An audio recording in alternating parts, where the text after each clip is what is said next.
I mean, this holiday seems to be a holiday that is really unspoiled. I mean, we're getting ready to go into the big one that seems to have taken a lot of abuse, and we're going to talk about that. But this one, this idea of gratitude and thankfulness, is maybe one of the most beautiful ideas for the human heart. If I can become grateful, that concept is connected to almost everything else. And I find that when I get to the point where I can kind of pick up gratefulness, I realize it's got roots in almost every other good thing is connected to it and comes along with it. What I want to do this morning, though, is talk about it from the perspective of how do I actually really feel it? I can remember growing up, I grew up in a family that if you didn't clean your plate, that was it for you, right? Did you grow up in a family like that? Now they call it like Child Protective Services. What's the matter? Made me eat lima beans. Oh my gosh. We got to get you out of there. And so I can remember sitting at the table for a very long time because I had a bit of a strong will. I don't know why, but I never liked rice. I love rice now, but I can remember sitting at the table in front of a plate of rice and thinking to myself, I can outlast him. I could sit here for days. I don't care. And my mother would say things like, you should be thankful that you have anything to eat. And I don't know why, but when I was growing up, it was Biafra.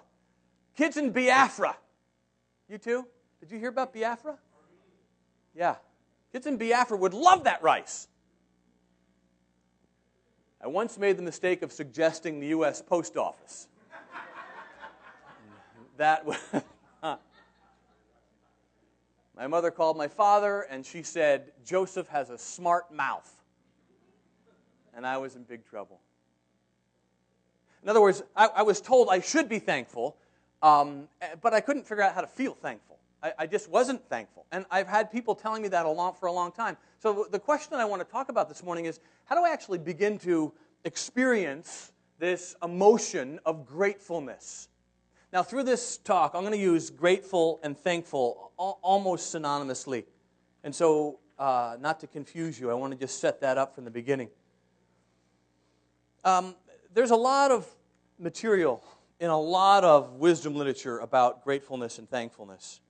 Let me just read you some verses from the Newer Testament.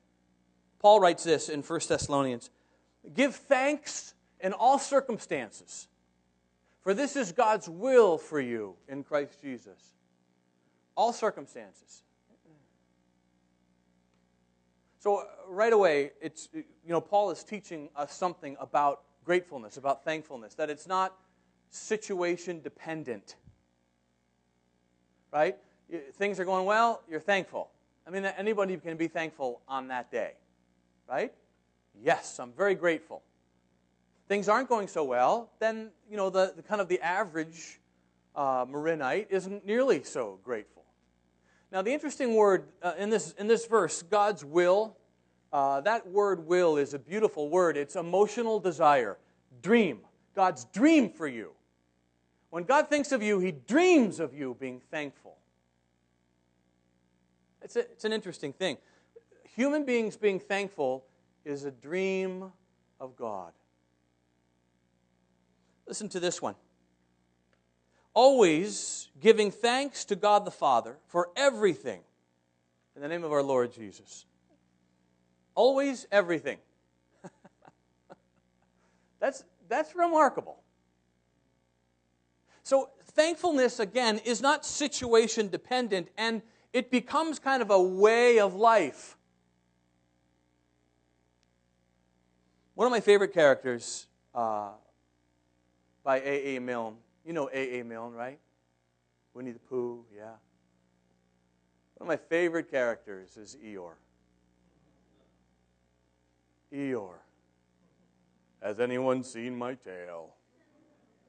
It's not much of a tail, but it's the only one I have. It's just like, that's kind of how we go through life. It's not much of a car. It's not much of a job. It's not much of a spouse. It's not much of a house. It's not much of a, but it's the only one I have. So I guess I'm excited about it. And I get that. And I don't want to just pump you up and say, okay, we have a tradition at our family that, Thanksgiving, like you probably do, everybody goes around and tells one thing they're thankful for, and invariably, everyone lists their mother. No, they do. But invariably, everyone lists something positive. No one is ever thankful for, like, the tragedy, or I fouled out of the basketball game this last week, or I've got the measles, or I'm really grateful that. And I get that, of course. And I'm not suggesting that, you become disingenuous. What I'm suggesting is that there's a way of kind of living that makes those things even feel like, at some level, gifts. At least you can see the reasoning behind them. Jesus used these words. They're recorded by Luke. And he took bread, gave thanks, and broke it, and gave it to them. And you've heard those words before. You know what the Greek word for thankfulness is? You do know it. It's actually a Greek word that kind of then evolved into a Latin word that was adopted by the Catholic tradition in a very big way. The Greek Latin kind of derivative word for thankful or grateful is Eucharisteo. And so at Our Lady of Loretto or St. Anthony's right now this morning, they're celebrating the Eucharist. It is called the Great Thanksgiving. It's beautiful. The Eucharist is literally the Great Thanksgiving. That's the word that is almost always translated grateful or thankful in the Newer Testament, Eucharisto. Now, here's a beautiful thing. And you know what? You're going to get your money's worth right here, I promise. So if you got something to do, just give me 5 more minutes, then you can. Eucharisto is made up of 2 big, beautiful ideas. First of all, and you can see the word in there, the word charis, C-H-A-R-I-S. What word is that? So this is, we're having like a Greek quiz this morning. I'm sorry, but it's important. The Greek word charis means what? Grace. Grace. Grace. Grace is in the word thankful because I realize when I'm thankful that I only have what I have, good or bad, because of grace. Now, a derivative of the word charis, grace, is the word chara, which means joy. They're both in there. This is what I know. What I know is that if I can understand that everything I have because of grace. In other words, it's a gift. That I am much more prone to be thankful. And out of that thankfulness flows a great and abiding joy. I love that. I love joy. I can't really define it for you, although we're going to take another stab at it this Christmas, this Advent. But if you want to know what it is, just go to a kindergarten class. In fact, please go to a kindergarten class, right, Ruthie? And hang out for a while. And what you will see is a group of children, and I'm generalizing, hopefully that's what we'll see, a group of children who are so characterized by grace that they have joy. They'll be dancing around, they'll be laughing. Now, they'll be crying and screaming, of course. There'll be a fight or two, yes. But the great thing about kindergartners is 1 minute they're just going at it, and the next minute they're just hugging like crazy. That's a beautiful thing. Now, I want to just for a moment, just to make sure that we're kind of zeroing in on the concept, I want to kind of do a little antonym work, okay? So what are some antonyms of this concept of gratefulness or thankfulness? That helps me. One, entitlement. What a wonderful word. Entitlement. The belief that one has a right to certain privileges or rights. Now, to be sure, we do have some. Now, I want to be careful here. As I was preparing this, I was just ready to unload the truck on entitlement and how entitled we are. Now, there are some things that we're entitled to. If you're in a relationship where you're not safe, you have the right to be safe and to get out of it. That's an entitlement. So not all entitlement is bad. Does that make sense?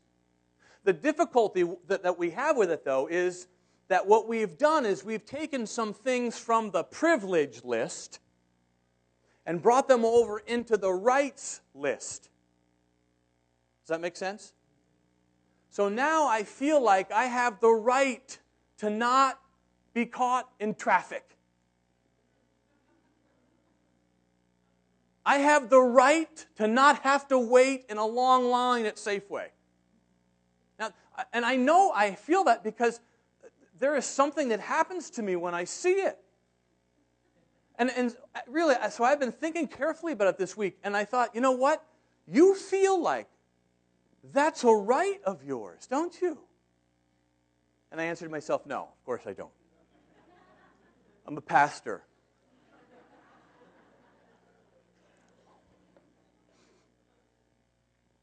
I had a great experience this week. I love the self-checkout lanes at Safeway. Do you like those? You don't? Oh, I love those. You know, it's like an IQ thing, really. So the lines were backed up everywhere. And I saw my opportunity to go through the self-checkout, and I only had like 5 or 6 items. And I scanned the first one, great. Scanned the second one, great. Scanned the third one, great. Scanned the fourth one, great. And then the fifth one just happened to be Guinness. Yeah. You can't take alcohol through the self-checkout. Now, I felt like I had a right to do that. And so my thankfulness quotient went way down. Because not only now did I have to get at the end of a regular line, but I also had to feel kind of foolish that I didn't see the sign right there. And the funny thing is, what I've learned this week is that it's a great self-check. When I'm feeling kind of taken advantage of or not very grateful or agitated, I've now begun thinking, what is it that I think I'm entitled to that I'm not getting here? That is really helpful to me. So the first antonym is entitlement. The second one is maybe the saddest thing I know. This idea of taking something or someone for granted. Just call it TFG. I don't like it. Do you like being taken for granted?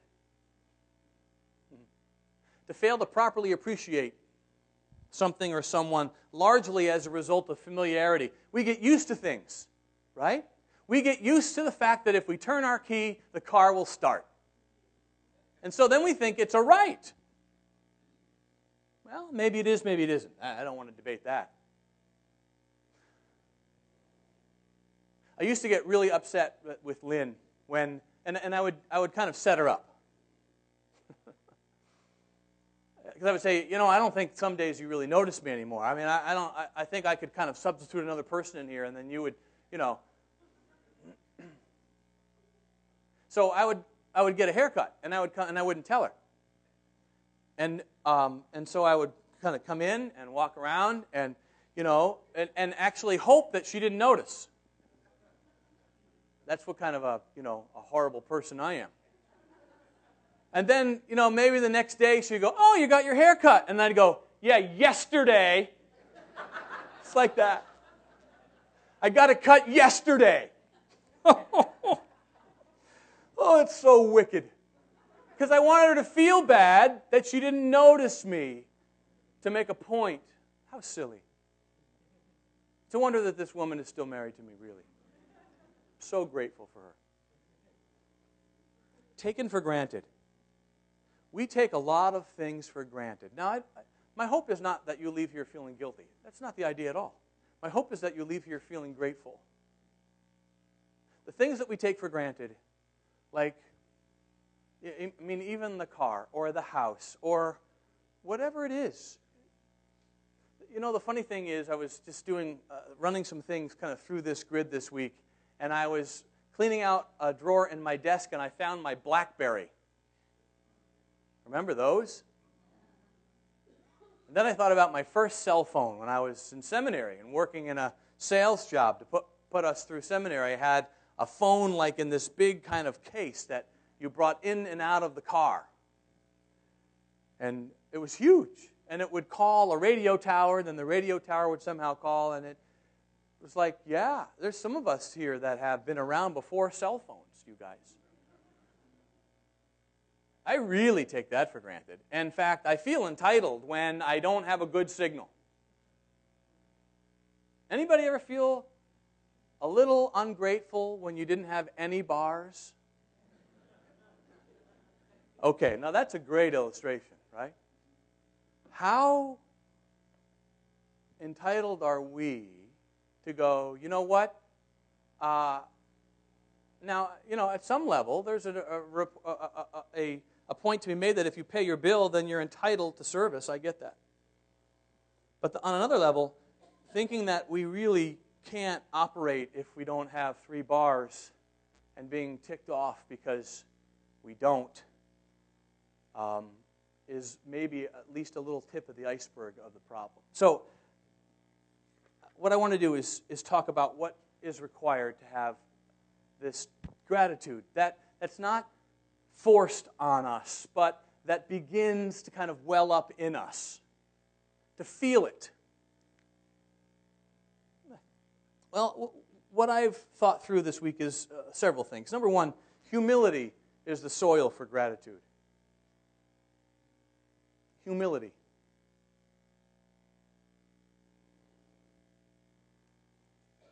Grace?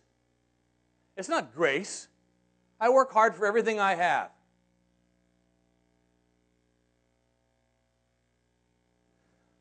And I know you do.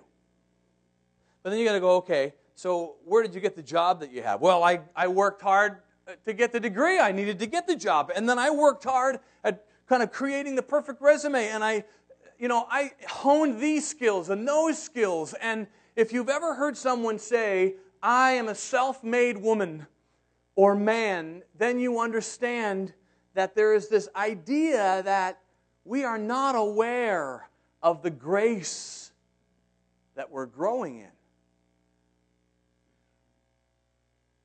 And you can go way back and say, okay, well, how did the chromosomes all fit together well? And what did you do so that you weren't one chromosome short? Oh yeah, nothing. And so then I begin to realize that actually everything I do have is not because I've earned it. And again, I realize that I am a product of grace. And it doesn't make me feel bad or guilty. It makes me feel, first of all, humbled. Like, thank you. Now, I love the word earn. I've taught my sons to work, to earn their way, and there's not knocking that. It's huge and it's important. But at the end of the day, I have to realize that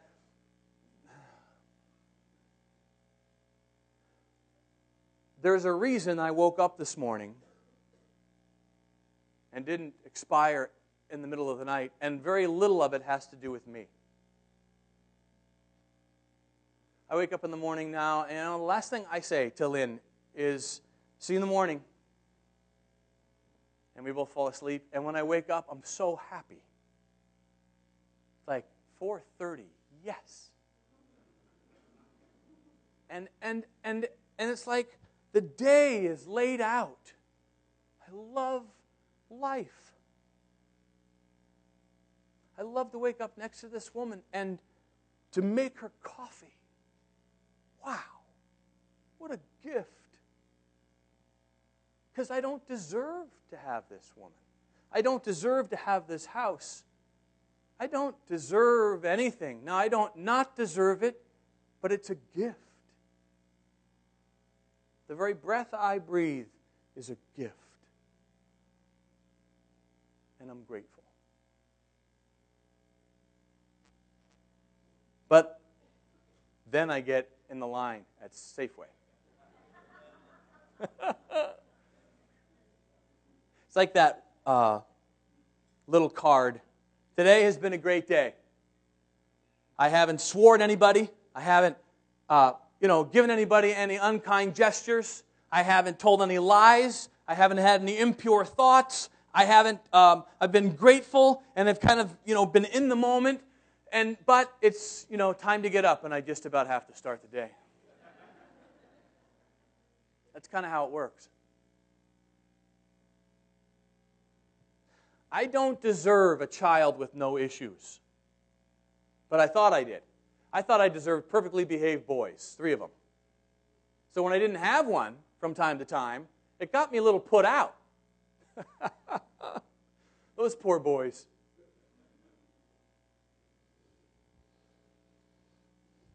I think I deserve a body with good health, a job with no problems. I don't. So humility is the soil. Mindfulness, then, is the water for the seed. Mindfulness. What does that mean? Just noticing.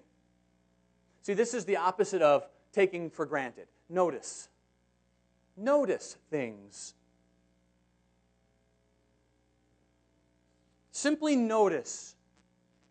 Two ideas. I just want you to notice 2 big concepts. First of all, notice people. When you stop at Starbucks, notice who's taking care of you. They're serving you. And look them in the eye. And thank them. I love my baristas. Just dearly.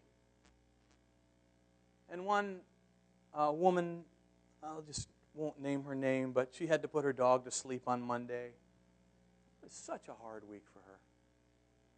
Her dog was sick, and on Monday she wasn't there, and on Tuesday she wasn't there, and on Wednesday she came in and I said, "How's the dog?"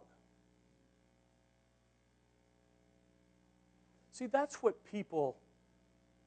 how we should live with people. They should be noticed. Shouldn't they? Notice people. The person standing in front of you in line is not your enemy because they got there before you.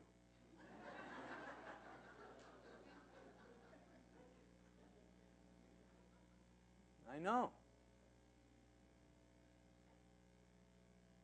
Yesterday, I was coming off of Highway 101 at the Roland exit, and there was a really long line in the far right lane that you would use to turn into Vintage Oaks. And I noticed that, thought, wow, that's a long line. I'm glad I'm not going to Vintage Oaks. And I was going to turn left, come here. And when I got to the light, I noticed that it turned green, and the woman who was the first car in line in that far right lane wasn't moving. And I thought, okay, that must be the problem. And she was very stressed out because the car behind her was beeping. And she felt terribly misunderstood because she wanted to go straight. And she couldn't.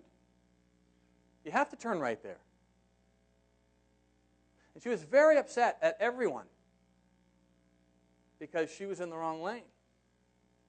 I thought, I've been there before. Mindfulness. Mindfulness is water for the seed. So just notice people now. The people that you live with are the ones that we take for granted the most. I love, one of the things that I've been really enjoying is reading a Vietnamese teacher named Thich Nhat Hanh. And one of the things he's taught me is this little mantra that I use. And he talks about breathing and mindfulness, and I love that. And Thich Nhat Hanh says, when you breathe in, when you're coming home, and I do this all the time.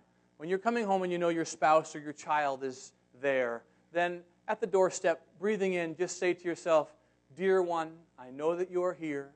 And breathing out, say to yourself, "And it makes me very happy." When I do that, and I walk in the door, I actually act like that. And I say, "How was your day? What happened? Tell me about it."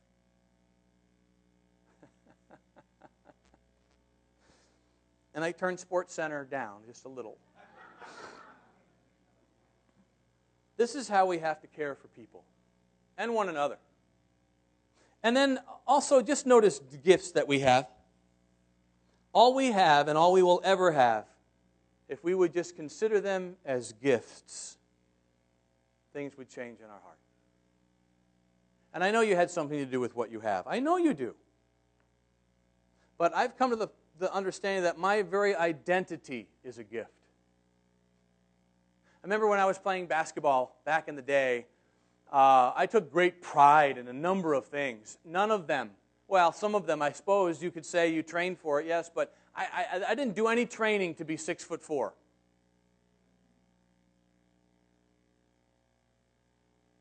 LeBron James never trained a day to be, 6'9". Now, he certainly used his gifts to their highest.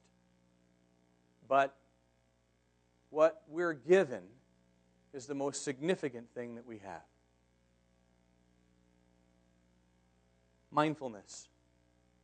You just notice. What I've learned this week is that humility is the soil, mindfulness is the water that waters the seed. And if those two things are true, joy and peace are the fruits that emerge. The Apostle Paul writes this: "Do not be anxious about anything." Anxious, worried, upset. "But in every situation, by prayer and petition, with thanksgiving, present your requests to God." Even the antidote to worry, thankfulness. Because what thankfulness does is it releases the outcome. That's why I worry. What I worry about is the outcome. But I want this to happen. That was a very freeing thing for me through the whole Oakmont property sale. I didn't have an outcome. If it sold, great. If it didn't sell, great. And honestly, either one would have made me very happy. That is a very liberating way to live.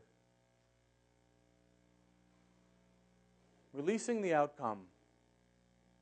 That's what I worry about. See, I worry about the outcome. If I realize everything is a gift,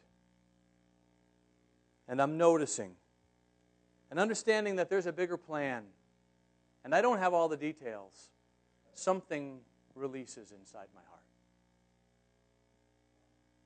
Now, the practice of Eucharisto will change everything. I promise it will. Now, it's not easy.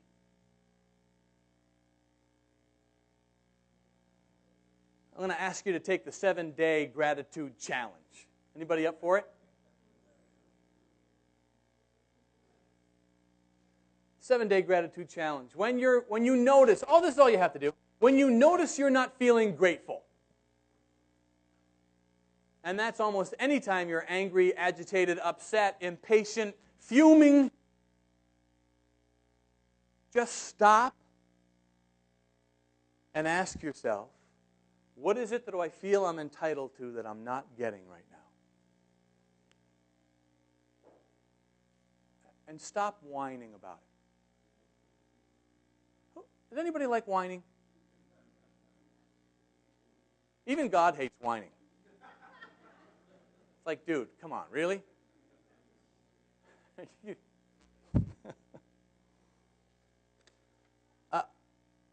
7-day gratitude challenge. Now, I'm going to close with this. I've heard over the last few weeks a remarkable number of people. Actually, 2 people said this morning when I was just hanging out, I am really grateful for the quest. And I have to tell you, I am really grateful for the Quest.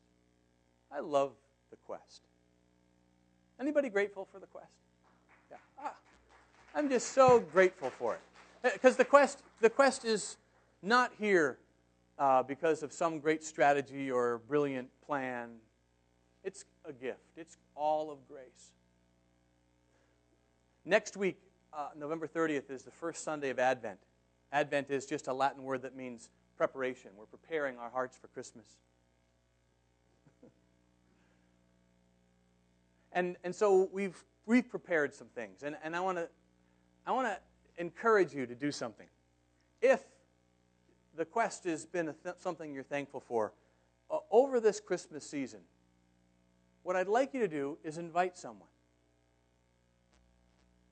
Now what we're doing this Christmas is different than we've ever done before. We're not talking about hope, joy, love, and peace. But those are the 4 Sundays of Advent. Always have been, always will be. What we're doing is trying to understand how we can be hope, be joy, be love, and be peace. See, Christmas is about incarnation, about embodying. It is God became flesh and blood and moved into the neighborhood. And so what my hope is that we will embody hope in our neighborhood. We will embody peace, joy, and love. And that's how we're going to talk about it. Each week I will give you a practice, something to do. Now, what I know is that, and so we've created these cards for you as an invitation. Grab these on your way out. But there's also something that, in the Mad Science Church laboratory this week, there was all these bubbling test tubes, and we came up with these ideas. Remember the old Burma Shave commercials or road signs? You ever see those? Like they'd be in a series on their way down the road, drive Route 66, and they're still there. Well, we thought, what if we just made a sign like that? This is just the first one. First Sunday is joy. And we put them along the front on Nevada Boulevard. Be joy. And the next one will say, be hope. And the next one will say, be peace. And then be love. And we thought, well, that'd be great, let people know. And then we thought, well, wait a second, at the Quest, there's like 100 yards. Everybody has a yard. What if we asked people to actually put these up in their yard? And then when people walked around, they said, well, what's up with this thing? Oh, hey, come with me to the Quest. It's about, Now, you can't be an SOB and put these up in your yard.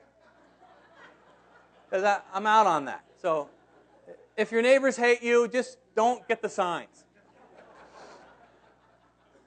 Tell them that you go like the Marin Covenant. Oh, yeah. Art Greco.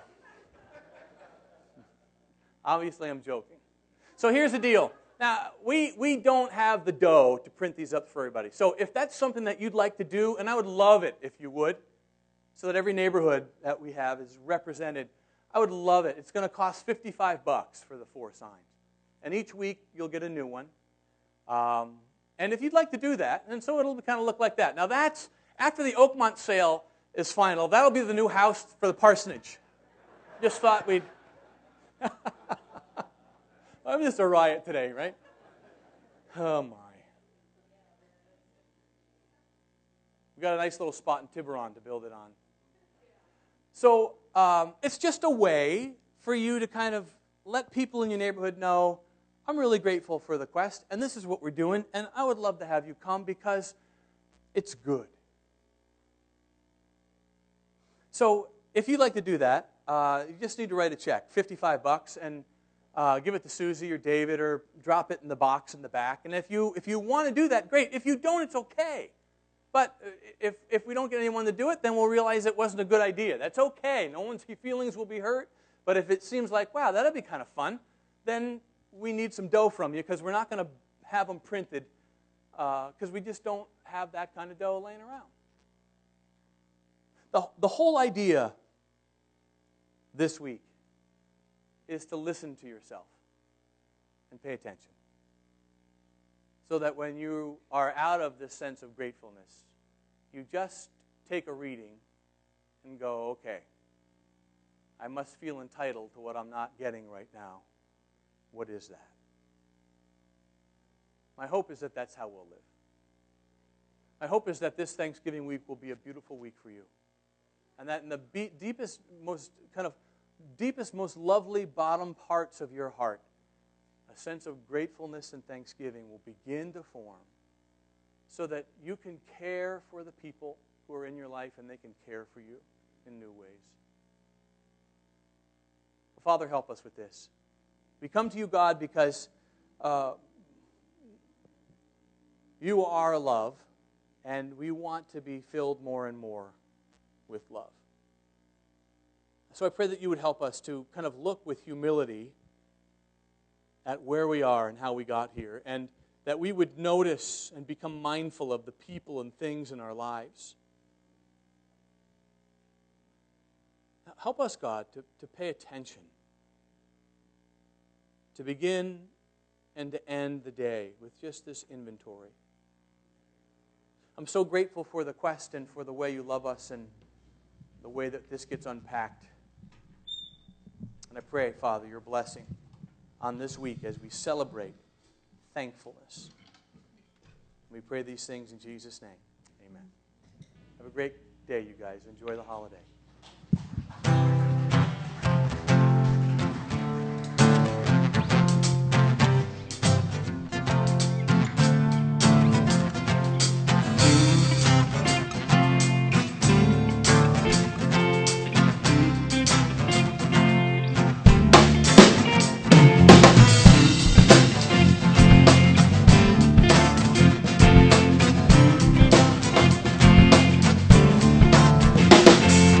What if in the morning when I wake up, even before I fill my coffee cup, I said, thank you, thank you. What if I looked at the day and the hours ahead before I moved forward about my head and said, thank you, oh I said thank you. What if I looked at my life in a different way, took a little more time to stop and pray, know it would change all the moments in between. So here I go, thank you for everything, thank you for loving me. It don't even matter what tomorrow brings, but I will sing my thank you for sun and rain, for what you did and take away, for all your goodness I will always say, thank you. Oh, I said thank you. What if I lost everything that I had and I could smile and somehow still be glad and say thank you, thank you. Cause life is joy and life is pain, but the prayer in my heart will never change. I said thank you, oh I said thank you. Oh, what if I looked at my life in a different way, took a little more time to stop and pray, you know it would change on the moments in between. So here I go, oh, thank you for everything, and thank you for loving me. It don't even matter what tomorrow brings, I will sing my thank you for love and rain, for what you give and take away, for all your goodness I will always say thank you.